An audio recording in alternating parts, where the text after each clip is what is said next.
So friends, it's certainly a pleasure, certainly an opportunity to be with you every Tuesday for this lovely 20 minutes. The reason is simple. I get an opportunity in a very small moment and small time to reach more and most of you out there in the market. Trust me, friends, it is certainly from my heart I am saying you, it's my pleasure to have you like this on Zoom, to have you like this on a webinar, and to exchange few of the case studies which we undergo week on week from different clients.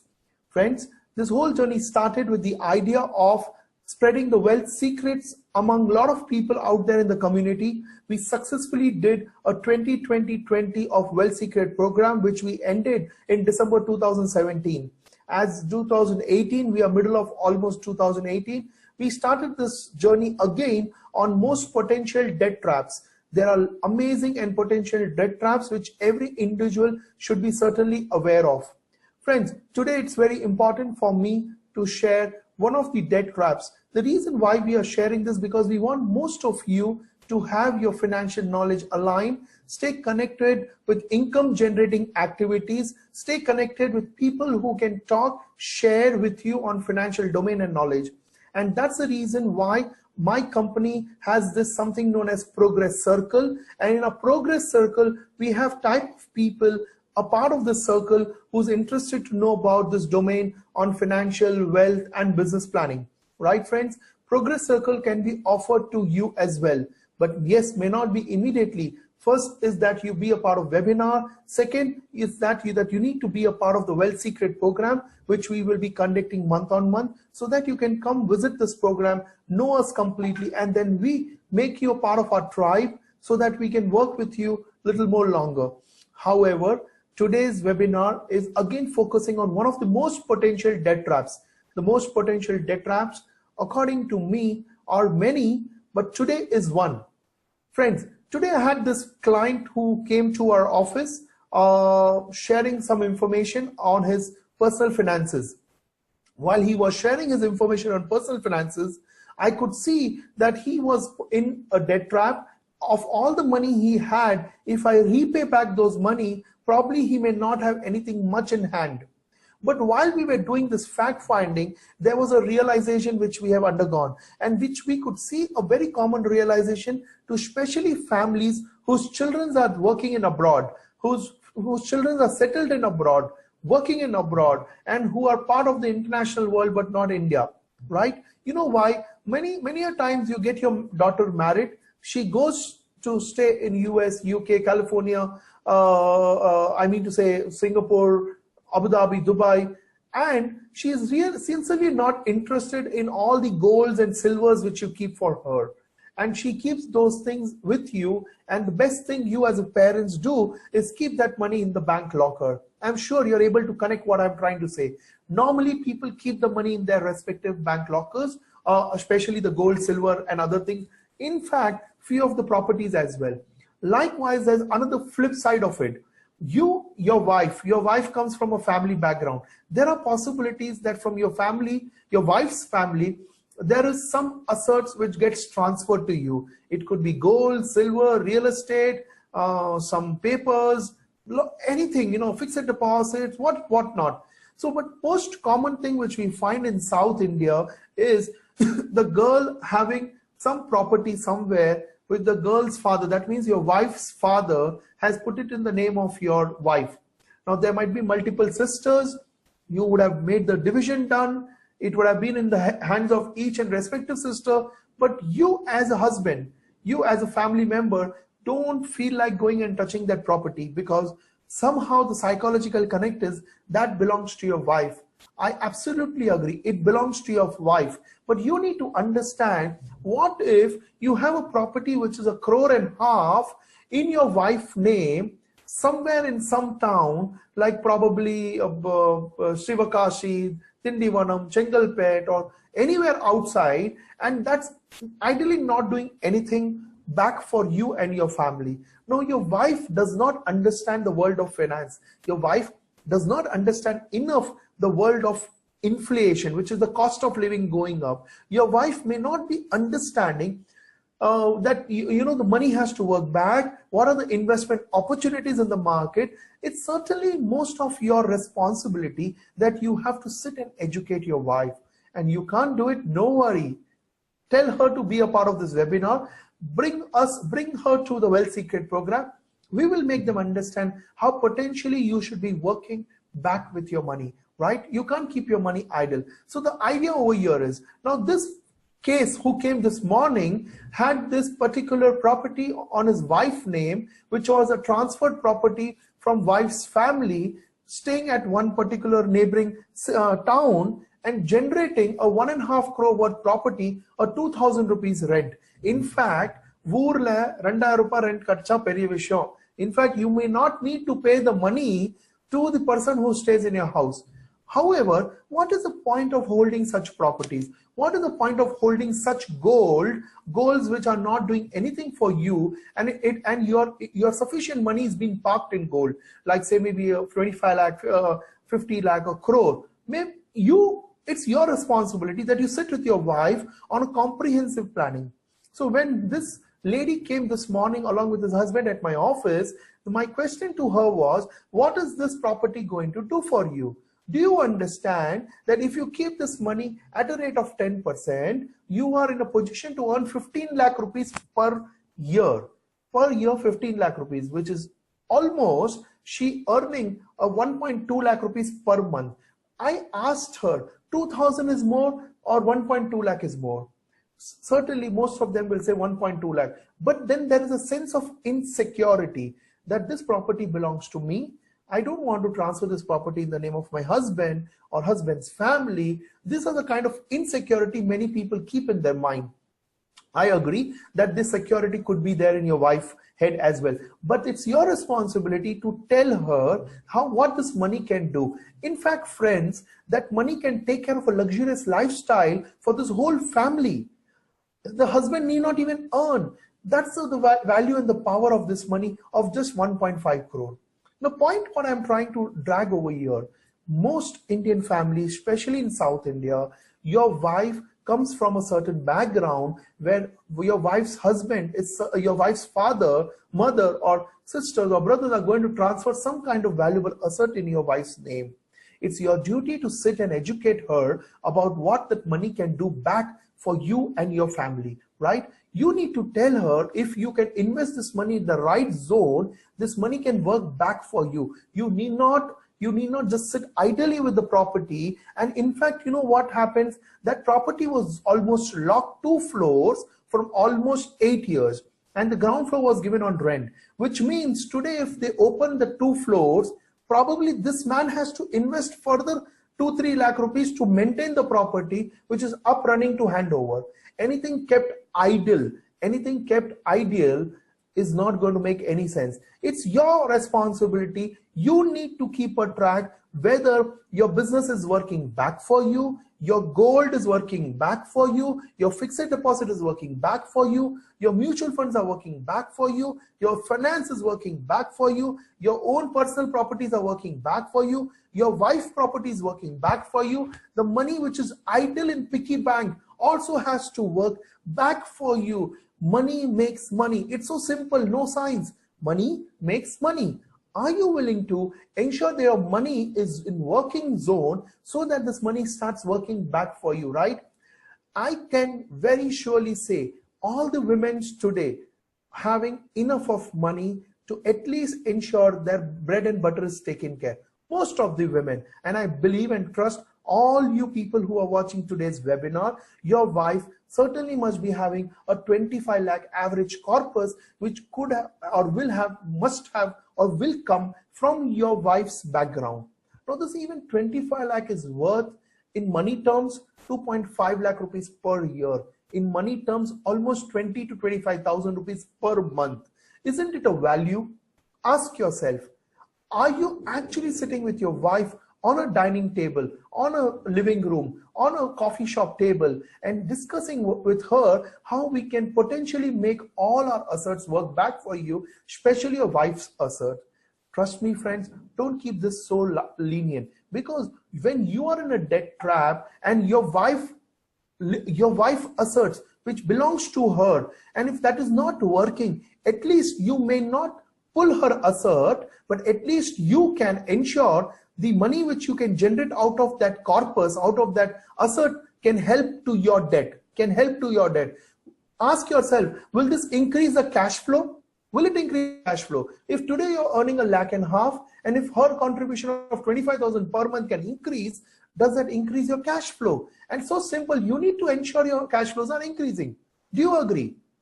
Now friends, I have to say something more to you today. Because in last webinar, I had this a panelist, one of the attendees, sharing what is an asset. Now for friends who don't understand what is an asset, I can keep it very simple. Nothing but anything which has value in terms of money term, while you sell becomes your asset. Anything. Some people think antique is a garbage. Some people think old painting is useless. But for some people, they know to create wealth out of it, create money out of it. For them, it becomes a very valuable asset. You understand my point? Anything which has value can be called as an asset. Now you can divide between emotional asset and asset practical. So a lot of people who stay in their own house, they ask me quite often, should I calculate my own house under part of my asset? I personally say it's is equal to expenses, because you're anyway not going to generate any money out of it. Though you may be happy thinking about the valuation, oh, my house is now worth 2 crore and all that. But trust me, while you go out in the market to sell, you need to again buy another house to stay. It is only good when you are at extreme crisis, which makes you to come out of your own house and go to your rental house, right? So assets are those which can be encashed. Now for somebody, a trademark could be an asset, a patent could be an asset, an intellectual property could be an asset, a process could be an asset, a business venture could be an asset. So for every individual, it's always different how they demark something known as asset. All that I am trying to say, Nikhil Singhi, the financial coach, says simple few things. Make sure every part of your assets work for you. You don't work for that asset to help it. So you have a farmhouse, but you need to go and maintain the farmhouse every month. You need to have a watchman, you're continuously putting money, that farmhouse is not doing anything much. Trust me, I doubt how do you call that an asset. If you're going to think only when the price will go up, the valuations will come, I will make money. Friends, it's good in a booming market. Let's talk in common. I don't want you all, when you have an opportunity in India today to generate a handsome interest, I don't want you to go and wait till the economy does good. I want you to immediately encash what you can do today. How can you put your money in a right place which can work back for you today? Because you need to become cash flow rich, not net worth rich. The more cash flow rich you are, your net worth will slowly go up. Are you willing to grow cash flow rich? If the answer is yes, please write on your chat box yes. If the answer is yes, that if you want to become a cash flow rich man, please put yes. Probably the next webinar, I will come forward to speak to you on how do you maintain your cash flow based on the yes which I get right now. So I can see few yeses coming in, pouring in. I can see a lot of people on my personal chat putting yes. Awesome. Awesome. So people who want to become a cash flow rich have to write that yes, I believe cash flow is more powerful than the net worth. Do you agree? If the cash flows are good, the net worth possibilities to become good is high. But only one problem. As you grow a cash flow, you guys are smart. You also grow your expenses. You're also growing your lifestyle, because as cash flow grows up. So technically speaking, for us, if cash flow, Nikhil, comes high, you know something, I feel like spending my money. Trust me, money eppo me pocket la inda eppriyo selavayino, bank la inda eppriyo or selav varum.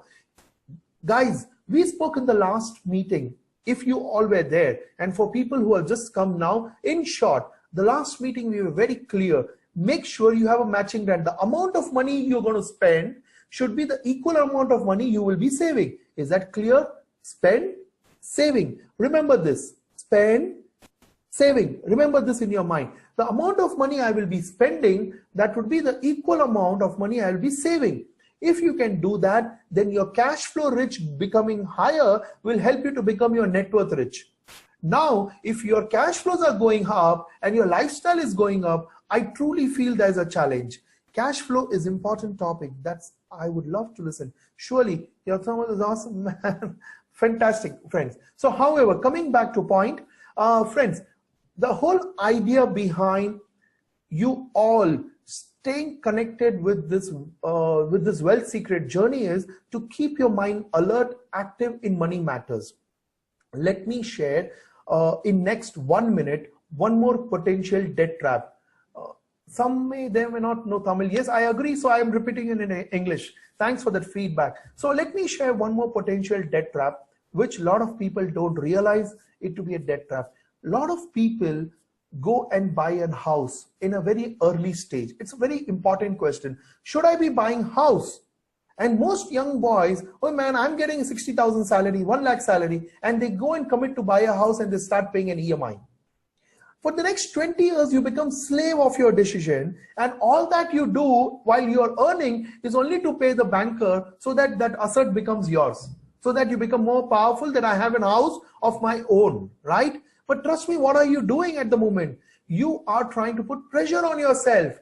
Here, I am talking about money going in performing asset. Is house a performing asset for you? It's an emotional security, right? It's an emotional security. Let all the rich men build beautiful houses, house worth 1 crore, 2 crore, 3 crores. Why don't you go and stay at a 3 crore house at an approx rent of 60,000, 70,000? Will not that work more cheaper for you in the beginning phase? I want to all the young people first try to accumulate your savings. Build a corpus for yourself. As you build a corpus, certain portion of the corpus needs to be deployed for your house, but not at an early stage, not too early. You need to wait. You need to first learn to see how money accumulates. Now, because you are putting all the money in the house, the remaining money, as your cash flow goes up, you spend that money because you don't have access to money. For the very little money you have, we will see later, let's spend. Trust me, friends, that might not be a good idea. I want each and every one of you who are a part of this whole wealth secret journey, part of my whole wealth tribe, I truly want you all to remember one thing. Don't overcommit yourself. Keep it light. If you really want to overcommit yourself, I would say one thing. Please overcommit on your savings. Ask yourself, this month, last month is already over. How much of money did you save the last month? A planned money which you saved last month. Did you spend last month money? Did you use your bank account? Did you use all the cash? Where is the money which you have saved? What is the amount? Tell me. Think about it. It's tough sometimes, the amount of kind of money we spend versus the money we are saving. You may think, why the hell are you talking about saving? It's a small life, you should enjoy. I agree, you should enjoy. It's a small life. Don't get married, yaar. Don't get married. Don't produce children. Don't live a life with responsibility. If you really want to enjoy, stay free. Be yourself. But when you're committed to some people, some more humans, don't employ people in your office. For you to become rich, it's your responsibility. Why you need to become rich? Because there are some more lives behind you who are expecting you to grow so that they grow. You can't be sitting idle. Only your savings, only your investment, only your appropriate planning will help you to create that handsome wealth. I want each and every one of you to absolutely become a net worth rich man. And the way you will become net worth rich man would be by the way you will have your cash flow richness. The way you will become your cash flow richness is by the way you make sure each asserts start working back for you. Is it simple? If you think this 20 minutes was valuable and if I'm able to get into your memory and put a hook over there, trust me, it will motivate me further to conduct the webinars week on week on week. I'm committed to you. The whole 2018, I will be there every week on Tuesday for this 20 minutes. I have 2 requests from all the panelists and participants and attendees today. The 2 requests is as such. I want you to forward this webinar link to more and most people. It does not matter whether they are from Dehradun or they are whether from Jammu and Kashmir or whether they are from Orissa. Does not matter. We all are humans. Let's share. Let's talk money. Everybody talks expenditure. All the TV channel shows areas to spend on their marketing, right? Yes, you have a responsibility if you can build the message of having a financial mindset. How many people out there in the market are willing to do so? I'm willing to do so. I'm willing to do so because I have a lakshya, I have a target of reaching to 1 lakh people, give this message and sit back and see whether I'm making some sense to few lives or not. If I make few lives sense, then I will go fully public. Trust me, 2019, you can see me fully public. But I want to first understand the feel whether I'm adding value or not. If you are able to forward these messages of the programs to more and most people, all the people you know, you can just write one word. You may get a message where you have a lifestyle expenditure of a holiday. Let me send you this message where you can get your financial mindset right. Thank you, friends. I'm Nikhil Singhi, financial coach, serving for more than 15 years to more than 500 plus families. Here in Chennai, we have clients all across. I expertise myself in institutional and corporate. You can help us to connect us to institutional and corporate. Well, friends, thank you so much. Be a part of this wealth secret journey. Be a part of this debt trap awareness. I will catch you. Get into my website, www.nikhilsinghi.com. I have written blogs for every possible debt trap. Go there in the debt trap. And trust me, friends, Progress Circle is an area where you all need to be a member of. And I'm going to invite you very soon to this Progress Circle membership so that you are connected to our second layer of close-ended group, and where we are adding more value, more systematic with more templates and tools. If you're interested, be a part of it. You have no such commitments that you need to be every Tuesday. If you be every Tuesday, it will help you and your family. Thank you so much. Love you all. Thanks for being again this Tuesday. I'm looking forward and going to wait from my heart for the next Tuesday to come over soon. Thank you. I'm Nikhil Singhi, your financial coach.